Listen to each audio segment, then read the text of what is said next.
The idea is simple and yet very elegant. Just have the same length of shafts in all of your irons and just become a world-class ball striker overnight. Well, this was something similar as what the Cobra one-length irons promise. And just like you, I'm intrigued by this. So I went out and I bought a second-hand set of Cobra F8 one-length irons to see if I really would become a world-class ball striker overnight. And I didn't. However, I think there's a big target group of people who should at least try this type of irons to see if it helps them. And I also think there's a very smart way to build your bag around them, which I will share later in this video.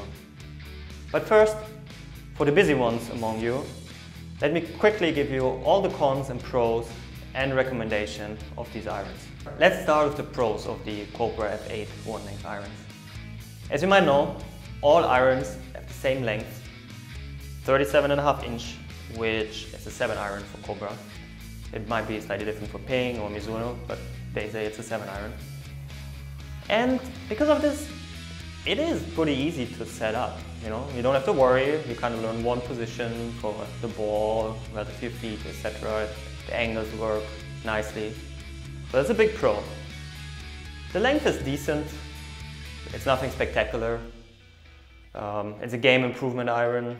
So yeah, nothing spectacular there, but also nothing bad. The only thing, because of the shorter length, the longer irons, so like 5 iron and 4 iron, are maybe a bit shorter than in a normal set. But then on the other hand, the shorter irons like 8, 9 pitching wedge are a bit longer. Turning to the cons of the irons, I have to say partial shots with the wedges just feel really strange. Maybe if you start with one length from the beginning and never play any normal length irons, then you will feel fine, but I think most people will find it a bit awkward to do partial shots with the wedges and such a long shaft. Also, as mentioned before, on the longer irons, so I noticed on the 5 iron, there is a little bit of distance loss. But then again, for most beginners, I don't think it will matter so much. So who would I recommend these irons for? Well, first of all, I think every beginner should try. We all started with a 7 iron, I'm pretty sure.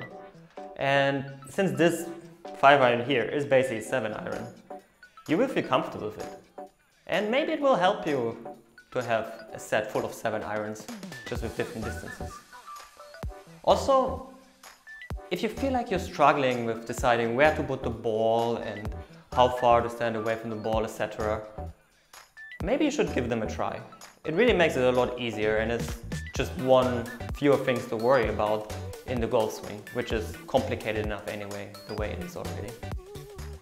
Before I go into more depth for the people who are interested, if you just want to have a quick read and see some nice pictures, make sure to check out a PDF that I created about these irons.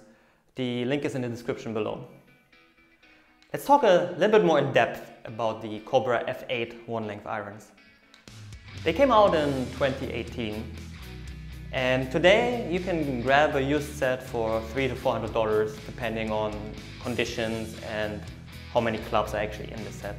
So let's talk about 3 key benefits that Cobra advertise for the irons, and I will tell you if I found that to be true when I was testing them. So number 1, obviously same length for every iron. I have here a 5 iron and a 7, and you can see same length. Cobra says for them a 7 iron is 37.5 inches. I think Ping is 37, for example. Mizuno is probably also slightly different, but it's around there. So basically when you address the ball, you address every shot as if it's a 7 iron, which makes things very easy. And yeah, that's true. I found it very nice to not really worry about positioning, adjusting, etc. so much, especially with the longer irons. And it's a big plus. So the second benefit that Cobra is advertising is the so-called tech flow design. Basically, they're saying that they're adjusting the cavity in a smart way, so you will have consistent hits no matter where on the face. Well, they are a game improvement iron, so they are quite chunky, and I would assume that they're very forgiving, and it is just the case. When I was playing with them, they felt pretty forgiving. Obviously you still have to hit it solid, but they're nice, they're forgiving, probably easy to hit for everyone. So I would agree with them that they're easy to hit, but for sure not easier than any other major manufacturer's game improvement iron. So the third benefit, and you've been probably waiting for this, is more distance. So Cobra says because of the way they forge the face, you somehow hit it longer, but no. I hit it just as long as I expected. The longer irons maybe even a bit shorter, and the shorter irons, so 9, 8 pitching wedge, a bit longer, but I don't think that's because of the face, I think that's because of the longer shaft. So yes, they advertise it, but to be honest, you're not gonna gain 10 yards all the time. If you like videos about second-hand equipment and reviews on maybe a bit older golf clubs, make sure you subscribe, because I have a lot of videos planned and it would be a shame if you missed them. So hit that subscribe button, bell icon, and while you're at it, maybe leave a like as well. But now let's talk about the looks and the feels of this iron. So look-wise, they're typical game improvement irons. They're quite chunky. If you look down on them, it will inspire confidence that you will hit something in these irons. And they also have a quite wide sole, I think, which is nice for the turf interaction. So I think it's very hard to really fet these irons. In terms of feel, nothing spectacular. I mean, they're forgiving, so obviously they're not the most feel irons. It's not a Mizuno blade. And as I mentioned before, in the wedges, it's a bit strange to have such a long shaft, especially on partial shots. Maybe with some practice you get used to it, but for me it was a bit strange. However, when I was chipping, there was no issue. Maybe because for me it feels more natural to choke down on a chip shot than on a pitch shot. So maybe that's just my issue, but I found chipping with the wedges no issue as well. Now, as promised, I will tell you how I would build my bag around these irons. And I can really just encourage you to try them out, especially if you're a beginner or if you're someone who just doesn't want to think too much and just grab the iron, get on with it and hit it. Alright, so how would I actually build my bag around these irons? Well, I would take 5 to pitching wedge of the 1-length irons. Then I would add maybe 2 hybrids or 2 fairway woods for high lofted shots that go a bit further from the fairway or the rough. And the choice is yours, whatever you prefer, if it's a hybrid or fairway wood. Obviously, I would also add a driver for tee shots.